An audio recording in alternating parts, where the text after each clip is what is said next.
Amen. A blessed day to each and everyone po at tayo po ay muli nagsama-sama naman po tayo dito sa ating online daily devotion and tayo nga po ay nasa ika-apat na po na yugto na po ng ating 40 days prayer and fasting for the nation at una po nais ko lang po ulit magpakilala sa inyo.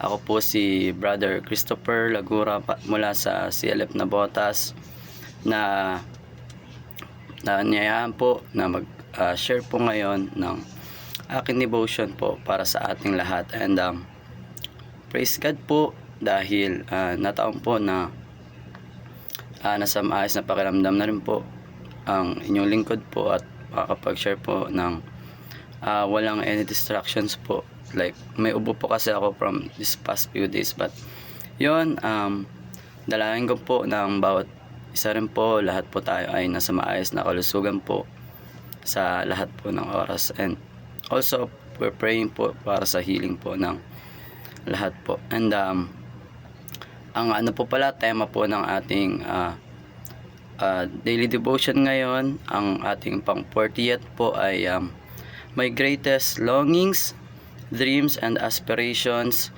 to do in my life for the glory of God po. But before po natin simulan yon ay tayo po muna ay sama-sama pong manalangin. Yes, hallelujah Lord God, maraming salamat po sa bawat araw po ng aming buhay. We believe Lord na each day is a blessing Lord God. Maraming salamat po.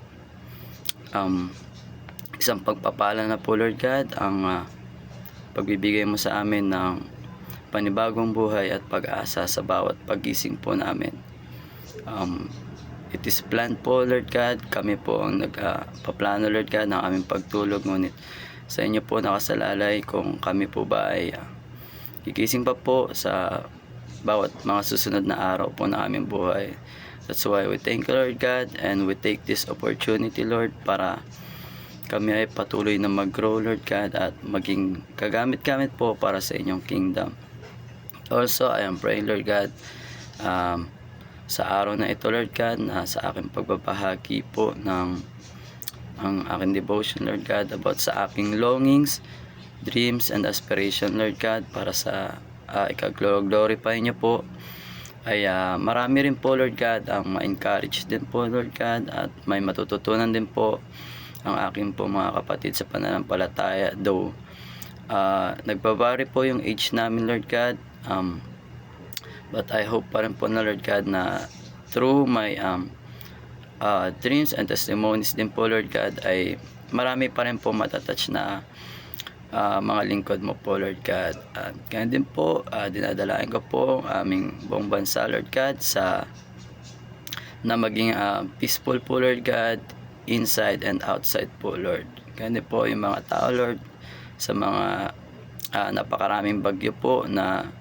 dumaan at sa mga paparating pa po, patuloy niyo pong ingatan po ang lahat po Lord God. And also yan nga po Lord God, ang peace po Lord God para sa aming government, para patuloy po na malid po yung buong Pilipinas po Lord God sa kaayusan. Yun lang po Lord God, nadalain ko Lord God na ibigay mo po ang wisdom sa inyong lingkod Lord God, and gayon din po sa lahat ng mga nakikinig at tatanggap po neto. This is our prayer Lord God, nawa ikaw ang patuloy na mapapurihan Lord God sa aming mga dalangin Lord God, and mga panalangin po. This is our prayer Lord God, patuloy mo po kaming gamitin Lord God para mapalagana po ang inyong salita at ang inyong pag-ibig po sa bawat isa. Sa our prayer Lord, sa matamis na pangalan ng anak na si Jesus. Amen. Ayun nga po, naulitin ko lang po yung tema po natin sa ngayong season po ng ating devotion. Ito po ay ang my greatest longings, dreams and aspirations to do in my life for the glory of God. So ito po yung nais po natin gawin para sa kapurihan po ng ating Panginoon. So, isa po yan sa ultimate purpose po natin or duties po natin habang tayo nabubuhay pa dito sa mundo. Pinaka-ultimate po yun to bring glory to God. Kasi yun yung purpose ng pagkakalikha niya sa atin eh. To worship Him and to glorify Him. Yan po. And balik lang po tayo sa ibabalik ko lang po kayo nung simulan ko po nung ako'y bata pa lamang nung mga panahon na siyempre hindi pa ako nakakilala sa Lord. Ano nga ba yung greatest longings ko noon and dreams or mga aspirations ko that time? Ako po bilang isang kabataan or sobrang bata pa talaga and wala pa pong personal na pagkakakilala sa Panginoon. That time po, kapag tinatanong ko, di ba, yung mga bata, anong pangarap mo? Siyempre po, tayo sinasabi natin, pangarap, trabaho. Ganun po. But siyempre, lahat tayo darating din sa time na yon. Kapag inalaw ng Lord na humaba yung buhay natin, aabot tayo sa time na pagkakatrabaho, pagkakaroon ng pamilya, and ayun nga po, pagkatrabaho at pagkakaroon ng pamilya, apo, yung mga ganun po, hanggang sa matapos na po yung buhay. But yun nga po, when we talk about our dreams, di ba po, laging agad, anong dream work or career mo paglaki? So ako po before, dahil nasa lang naman kami, normal na lang naman yung family namin, hindi ganun ka yaman ng standard ng living namin, hindi ganun kataas, hindi rin naman po ganun kababa, parang nasa gitna lang po. So pag nangangarap ka, syempre binibigay mo na yung pinaka best, di ba po? So kahit ako, clueless ako sa mga nakikita ko lang anong magandang maging pangarap dati. Sabi ko pilot, engineer, kasi malaki yung sahod at maganda po kasi pag ganun yung trabaho mo, parang nakikita natin ang image nun is maganda yung buhay na agad at nagkakaroon ng magandang pamilya since maganda nga po yung salary niya. But habang lumalaki at naunawa mo na yung mga bagay, naintindihan ko na ito palang pangarap ng mga ganyan, yung pagiging piloto, engineer, doktor ay magastos at di kaya ng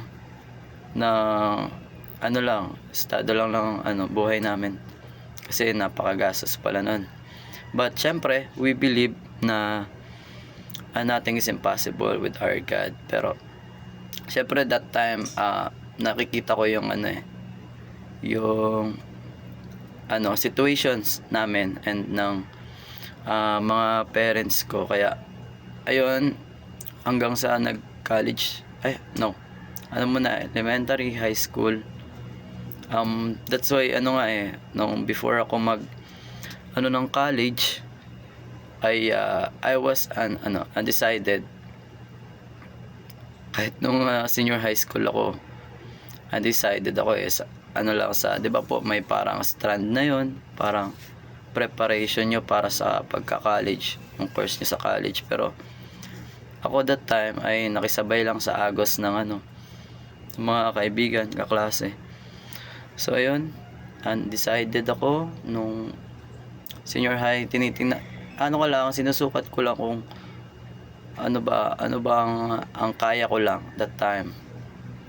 But ayun nga po, hanggang sa mag-college ako, yun po, nag-isip lang po ako ng magandang but syempre kalooban ng Lord, He will make a way para mangyari yon, kahit na tayo pinaka-iiwasan natin yon or nadidistract man tayo, pero kung kalooban ng Lord yun ay ibibigay nga po sa inyo yun.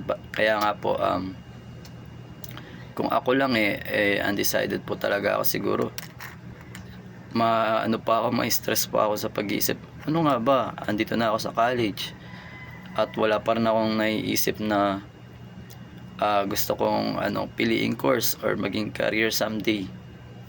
Kung ako lang siguro naging na ako, tambay. Uy, tambay. No, hindi naman. Siguro nag-work na rin sa iba, tapos siguro meron ng family, since undecided pa nga, siguro mapapabarkada, and then makakilala ng someone or what. Hindi natin masasabi yung time, but yeah, yung will po ng Lord yung nangyari sa buhay ko. Kasi kung ako lang, undecided po ako that time. So lang po, background. Ako po ay nakapag-aral at nakapagtapos na po actually ng college sa kursong maganda na rin naman. And nung andun na ako nag-aaral na ako sa kursong yun, ay nagustuhan ko na rin siya talaga agad. And then naunawaan ko na marami palang opportunities dito sa course na nakuha ko. Kaya naunawaan ko at naging sobrang thankful talaga ako sa Lord, dahil I know na siya yung nag-direct sa akin doon sa course na yun. Siya yung naglagay sa akin doon, kasi hindi man naging smooth yung simula niya sa pag-enroll. Diba po, mahirap ngayon mamili ng mga college, lalo kung gusto mo ng free na college, kahit na maraming nag-o-offer, pero limited yung minsan slots, or yung mismong course limited yung ino-offer nila na free tuition lang. So ako, sobrang thankful ako doon sa natapos kong course. And blessing na rin na po, kasi nagre-require po ng board exam. Kailangan makapasa muna sa course na napili ko before ka makapag-apply doon sa mga related na trabaho or career. So ayun, I graduated with the course of BS Criminology. Ayun po, and praise God, and nakapasa na rin po ng board exam, licensure examination para sa criminology. And may mga pahabol pa extra na exams, kasi po hindi po agad-agad namin na-take yung licensure examinations para sa criminologies. Kaya ayun po, nakapag-take pa po tayo ng ibang courses, pero at napasa naman po natin yon. All glory to God po, and I believe na sa Kanya po talaga na galing yon. It's a blessing from Him, kasi may preparations po sa mga naging exams ko na yon ay po talaga, sobrang short lang or kulang kung ako lang po. Kaya I believe na ang Lord po ang nagtugon po sa akin sa mga nung times po na yon during my exams. So ayun din po, ayun lang po ang nasa perspective nung sa side nung siguro personal, and sa side nung lang dito sa mundo, worldly. Pero yung sa nga natin, isa pang gusto kong natin sa araw na ito po, share at ipaunawa sa lahat na syempre po tayo bilang nakakilala na sa Lord, meron din po tayong mga dreams and longings po, di ba? Kapag nakakilala na tayo sa Lord, ano naman pangarap mo para sa buhay mo, sa kingdom ng Lord, sa paano mo maigo-glorify yung Lord. So eto na po, nung nakakilala po ako sa Lord, una, syempre di ko naman naisip pa na agad-agad, di ba po, pag unang attend, syempre una, go with the flow lang muna din, ganun pa rin. But nung naunawaan ko na yung mga bagay, na nagpatuloy na ako sa pagdalo sa mga gawain po at nakinig ng mga salita ng Panginoon, ay doon po ako na-touch po na hindi lang pala about sa personal yung buhay natin, hindi lang tungkol sa sarili natin, kundi tungkol din ito sa kapwa natin, at lalo tigit tungkol sa Panginoon. Hindi lang tungkol sa ikapupuri mo, ikakagaan ng buhay mo, kundi din dapat makakatulong din tayo sa kapwa natin, at sa syempre sa sa Lord din mismo makakapagbigay din tayo ng makapagbalik pa tayo sa Kanya ng kalooban. So, yun na nga po, bilang youth, bagong youth, nagkaroon din po ako ng mga pangarap, and as nung nakikita ko na po yung sarili ko na, gusto ko na magpatuloy sa Lord. So, ano nga bang magagawa ko para sa Lord sa buhay ko?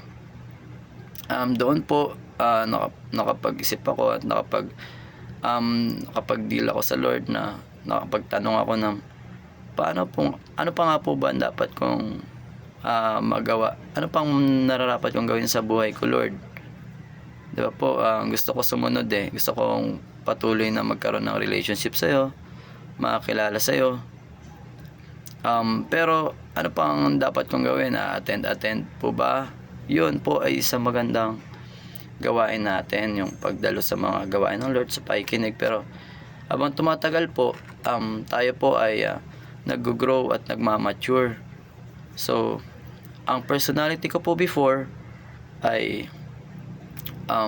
kagaya rin po sa ibang mga bago pa po na Kristiyano na nakilala sa Lord, mahiyain. And then, at ako po, ganun nga po, mahiyain at hindi ganun ka umarap sa tao, yan po. So, ang prayer ko sa Lord, or naging dreams ko na rin, ay to speak and to face sa maraming tao po, and to develop my skills na maging mas kagamit-gamit ako para sa ating pong Panginoon. And then, dahil nga din po doon, and I believe, kagaya nga po na sinabi ko kanina, hindi naman po ako nakapagplano ng course na napili at natapos ko talaga. Pero yun ay naging kalooban ng Lord, at ito rin po sa prayer ko, no, gusto ko nang mas lumago pa para sa Panginoon, mag-level up pa. Yun din po ay I believe naging kalooban ng Lord. Kaya ayun po, nung lumipas sa mga panahon din, sa pamagitan ng tulong din ng mga nakakasama ko sa church, yung mga leaders po and elders sa aming mga pastors din po, ay na-overcome ko na rin po yun, at nakamit ko na rin po yung dreams. Patuloy, alam ko po, patuloy po tayo na pinapalago ng Lord, ini-improve yung ating buhay, at nilalapit tayo dun sa dreams natin. At alam ko po yung dreams natin, hindi lang naman siya humihinto dun kasi once na na-reach natin yung isang pangarap natin, though ito man ay worldly or para sa Panginoon, kapag once na nakamit na natin yun, ay tayo po bilang tao, gusto natin magkaroon pa ulit ng another dream, di ba po? Another na pangarap na naman na gusto nating makamit. Hindi talaga tayo nakokontento yun. At I believe na isa rin yun sa blessing ng Panginoon, though gusto niya na may pagkakakontento tayo, pero syempre ang buhay natin ay dapat patuloy, di ba po? Hindi tayo nakokontento sa mga simple things. Dapat i-goal pa rin natin, i-aim natin na mag-level up tayo. So, I believe na patuloy ang buhay natin. Habang tayo patuloy na nabubuhay, ay patuloy din tayo binibigyan ng Panginoon ng panibagong pangarap na possible na pa din natin na makamit sa mga darating na panahon. So, ayun na nga po, ang naging ko po before prayer is to have the confidence lang po na humarap sa maraming tao. Kasi di ba po, once na nasa church ka, hindi din pwede na personal ka lang, andyan ka lang sa isang sulok. Tapos ayun na nga po, ngayon nasa pagiging leader na po kami, at kami humaharap na po sa mga tao. And then also yun din po sa isang ministry ko din na ibinigay ng Lord sa akin, pinagkaloob po, yung maging member po ng worship team, to lead people to worship God. Nalagay po ako sa isang instruments which is sa drums po. Before, isa po siya sa naging challenge sa akin kasi sobrang hirap po ako na humarap talaga sa maraming tao kahit wala akong gawin. So yun nga, sa drums po ako nalagay, praise God po, And nakita ko naman po na kumikilos po ang Lord. Pinapag-improve niya po ako doon. Unang-una, nilagay niya po yung sa akin yung self-confidence na humarap sa maraming tao. And kumikilos po yung Holy Spirit po. Ginaguide po ako sa lahat po sa gagawin. And sa mga sasabihin ko po naman kapag na-assign po tayo, kapag nag-share po sa harap sa kapwa ko youths, kapag kami discipleship, and also sa pag evangelize po sa labas ng community po natin sa church. So ayun po, all praises to God, kasi itong mga bagay na nangyayari sa akin ngayon, na yung pagiging leader po sa church, hindi ko po na-imagine before na mabibigyan ako ng ganong klaseng opportunity and responsibility po. Never in my life na na-imagine ko yun. Pero yun nga po, doon na siya nagsimula nung nakapagdalo na po sa church, na-boost na po yung confidence ko, and I believe na kasi prayer ko rin po yun sa Lord at yun nga po, sabi nga po sa salita niya po sa Matthew po, di ba? Matthew po 21, chapter 21 verse 22, pwede po kayo makibukas.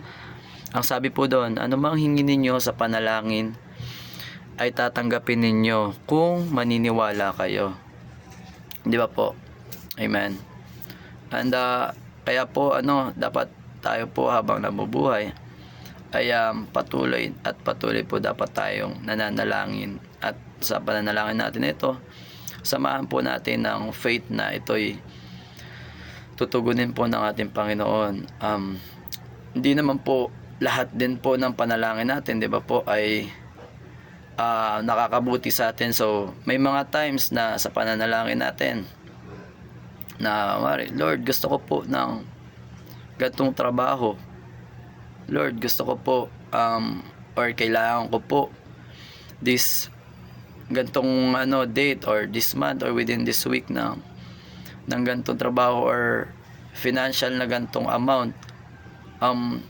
Hindi po palaging sa gusto nating time darating yung dinadalangan natin sa Lord, at yung mismong eksaktong panalangin natin yung ibibigay ng Lord. Kasi di ba, minsan po, ano po ba ang answer ng Lord sa prayer natin? Yes, no, pero hindi siya palaging no. Sometimes wait lang, o kaya i-redirect tayo ng Lord kasi meron siyang mas better na ibibigay sa atin, better na answer doon sa prayer natin. Kaya patuloy lang. Kung feeling natin sometimes yung prayer natin ay hindi tinutugon ng Lord, maybe andun siya sa wait kasi may mas better na plan siya, na yun po, doon po tayo mag-isip sa magandang bagay, kasi makakaasa naman po tayo sa ating Panginoon na tanging ang magagandang bagay lang ang nais niya para sa mga taong nagmamahal sa kanya. Ayun po. And ayun po, di ba? I believe din na yung naging yung prayers po namin na yun, through guidance ng aming mga leaders po and pastors sa church. Sila po kasi yung nagbigay sa amin, nagtanim sa amin sa isip namin na yun, na kailangan namin yung etong mga naging pangarap namin, dreams namin, ay kailangan din talaga or efficient siya para sa kalooban ng Lord, which is ayun nga, to preach His word, to preach the gospel sa lahat ng tao na kilala natin, even lalo tigit sa ating family, sa kapwa natin, kung saan man tayong lalagay ng Lord, maaari tayong maging kagamit-gamit doon, di ba po, sa ating schools, sa ating workplace, at sa ating tahanan, lalo tigit po sa labas din po, kung saan mas doon po tayo kinakailangan, di ba po, sa labas, to give encourage to others, and also yung salvation din na na-receive natin mula sa ating Panginoon. Kaya ito nga po isang dalangin pa po natin dapat higit, at wag na wag natin kakalimutan po, is to be able to be used or equipped by God, utilized by God to in harvesting po more souls pa po, kasi aware naman po tayong lahat at nararanasan na natin yung nalalapit na po yung pagbalik natin, Panginoon, but still maraming tao pa rin po na nagpapatuloy po sa maling gawain po. And ayun, alam po natin na iyon po ay hindi nakakapagbigay ng kapurihan po para sa ating Panginoon. Kaya ano ko po, dalayan ko po na marami rin po, and naniniwala po ako na sa gabing ito, through my devotion po, ang bawat isa rin po ay nabigyan ng encouragement and a reminder po sa tungkol sa ating mga naging dreams din po. I believe na kasi meron tayong mga prayers lang natin before, dreams lang natin before na natanggap na pala natin ngayon, 'di ba? Hindi po tayo aware na minsan doon, nakakalimutan na natin na magpasalamat sa Lord. Kaya ito po sa a reminder na rin po na yung mga dreams natin before ay natatanggap na natin, 'di ba po? Dati pangarap lang natin na makakain ng higit sa 2 or 3 beses, minsan 4 to 5 times pa nga po kumakain, 'di ba po? So ayun po ay isang blessing na rin po ng Panginoon, at lalo tigit yung bigyan niya na tayo ng panibagong buhay sa bawat araw, panibagong pag-asa at panibagong opportunity po yun para mag-grow po at na magamit niya po lalo sa kanyang kingdom pa po. So ayun po, iniwala ko na may natutunan po tayo sa gabing ito. Kaya sa ating devotion na may title po ulit na My Greatest Longings, Dreams, and Aspirations to Do in My Life. Para saan po? Para sa glory ng ating Panginoon. So, ngayon naman po, encourage ko po ang bawat isa para sa ating patapos na panalangin. So, ulit tinatawag po ang pangalan natin Panginoon. Maraming salamat po, Panginoon, sa araw po na ito, sa napakagandang araw, Lord God. Wala pong bagyo po sa buong Pilipinas po, Lord God. We glorify your name, Lord God, sa napakaayos po na panahon and kalusugan po na ibinibigay mo po sa bawat isa. Kung meron man po kami mga kapatiran pa po, Panginoon, and our loved ones, Lord, na merong mga karamdaman, we are praying for healing, Lord God. I know na ito po ay isa sa gift na ibinigay mo po sa amin, Lord God, to heal din po, Lord God, ang aming mga kapwa, Lord God, through praying to your holy name, Lord God. It is very powerful, the name of Jesus, Lord. Kapag naniwala lamang po kami dito, Lord God, ay magagawa po namin, Lord God, ang lahat ng bagay, Lord. And also, Lord God, napasalamatan ka po namin sa devotion po na aming natanggap, Lord God. Narinig po ngayong gabi, Lord God. And na-encourage po kami dito na patuloy po na gamitin ang aming buhay, Lord God. Kung ano man pong ginagawa namin ay maging isipin po namin sa lahat ng oras na maging mapapurihan ka po namin sa lahat ng ginagawa po namin, at lahat higit sa aming mga buhay, Panginoon. Maraming salamat po sa dagdag na buhay na ipinagkakaloob mo po sa lahat po, Lord God. And naunawa namin na ito ay another blessing mo po, Panginoon, and binibigyan mo po kami ng opportunity to bring you glory, Lord God, sa pamagitan po ng aming mga buhay, Lord. Naway magamit namin, Lord God, bigyan mo kami ng wisdom pang magamit sa maayos, Lord, yung mga pagpapalang ibinibigay mo po sa amin, Panginoon, sa lahat ng oras po. Maraming salamat din po sa mga leaders po namin, Panginoon.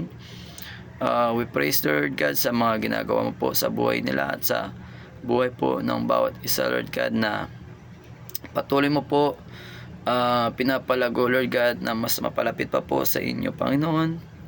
And also sa lahat pa po, Lord God, ng mga pinapanalangin namin na maabot na kaluluwa, Lord God, ang aming family, ng aming mga kaibigan, Panginoon, ka-workmates, at mga kilala pa po, Panginoon, na dinadalangin namin na makilala rin po sa inyo, Panginoon. Use us, each and every one of us, Lord God, and kung hindi man po kami, gumamit po kayo ng ibang mga tao para ma-reach out din po sila at ang lahat po ng mga tao na hindi pa po nakakilala sa inyo, na dalangin po namin, Lord God, ultimately, Lord, na makasama din po namin sila to worship you, Lord God, diyan po sa heaven po, Lord God.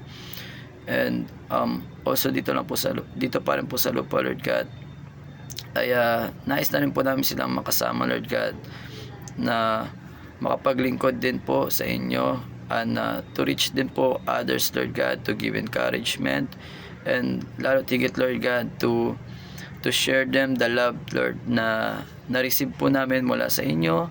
We thank you po, Lord God, and dalangin po namin ulit, Lord God, ang iyong church, Lord, na maging matagumpay po ang lahat ng mga gawain at ang pag-iingat mo, Lord God, sa aming lahat, at ang iyong healing, Lord, ay patuloy mo po na ibigay po sa aming mga kapatiran po at sa aming mga mahal sa buhay, sapagkat we believe na ikaw ang aming the greatest healer, Lord God, our Jehovah Rapha, Lord. And sa panahon na ito, napakaraming mga karamdaman po, Lord God, na nararanasan po ng lahat po na nasa mundo. Kaya ito po ang aming prayer po, Lord God, and also the peace po na ibigay mo po sa lahat po, Lord God, sa aming mga puso, sa aming mga isip po, Lord God. This is our prayer po, Lord God, naway napapurihan ka po sa mga buhay po namin at sa mga darating pa po na panahon. This is our prayer, Lord, sa matawis na yung pangalan ni Jesus. Amen and amen. Thank you po.